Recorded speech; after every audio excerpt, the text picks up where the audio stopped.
This video is sponsored by Brilliant. Hey guys, this looks like a fun one. It says simplify sine of tangent inverse of 3/4 plus cosine inverse of 5/13. If you want to try it on your own, pause it right now because I'm going to solve it in 3, 2, 1. At first glance, we can tell this is trigonometry. It contains variations of sine, tangent, and cosine functions. So let's look at those functions. Sine theta, cosine theta, and tangent theta. Let's look at a right triangle and let's make this angle down here theta degrees. And in our right triangle, the side opposite the theta degrees we'll call opposite. The side adjacent to the theta we'll call adjacent. And then the side opposite the 90 degrees we'll call the hypotenuse. Sine, cosine, and tangent are defined like this. Sine is the ratio of opposite over hypotenuse, cosine is the ratio of adjacent over hypotenuse, and tangent is the ratio of opposite over adjacent. And these are some nice looking notes. Let's put a box around them. There's a cool way to help you remember this called SOHCAHTOA. And this is how SOHCAHTOA can help you remember. Sine of theta is equal to opposite over hypotenuse, cosine of theta is equal to adjacent over hypotenuse, and tangent of theta is equal to opposite over adjacent. SOHCAHTOA is just a nice way to remember the notes for sine, cosine, and tangent.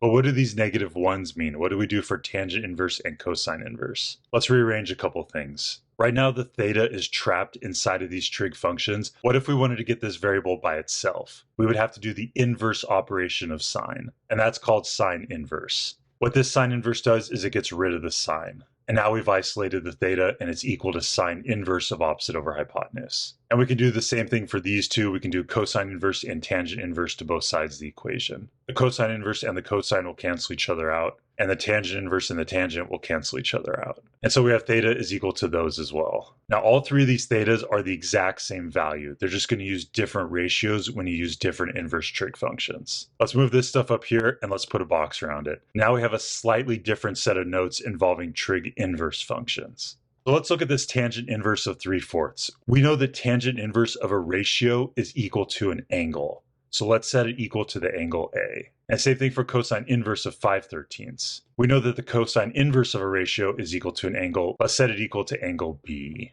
Let's create angle A and angle B, and let's stick them inside of a right triangle. Let's label the opposite, the hypotenuse, and the adjacent in those two triangles. Looking at this tangent inverse, we can see that the input is 3/4.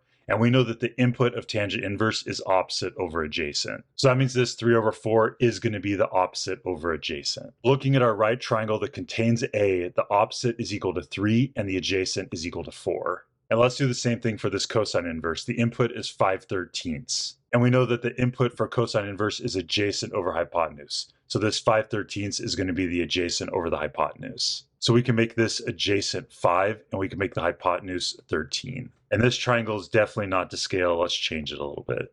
That looks much better. Now last, let's figure out these missing sides. If we make this last side C, we can do the Pythagorean theorem. It's 3 squared plus 4 squared is equal to C squared. And that'll end up giving us C is equal to 5. So let's change this to 5. And same thing down here, let's make the opposite B. And we can set up the Pythagorean theorem, 5 squared plus B squared is equal to 13 squared. And that'll end up giving us B is equal to 12. So we can change this B to 12. And this looks important, let's put a box around it. This one too. And now that we have this, we can find the sine of angle A, cosine of angle A, and tangent of angle A. And we can also do the same thing for angle B. Let's bring back our labels for opposite, adjacent, and hypotenuse. The opposite is equal to 3, and this opposite down here is also equal to 3. This hypotenuse is equal to 5, and this hypotenuse is also equal to 5. And the adjacent is equal to 4, and this one's also equal to 4. So we now have sine A, cosine A, and tangent of A. Let's do the same thing for B. Let's bring in our labels opposite, adjacent, and hypotenuse. The opposite is equal to 12, and this one too. The hypotenuse is equal to 13, and so is this one. And then the adjacent is equal to 5, and so is this one down here. And now we have sine B, cosine B, and tangent B.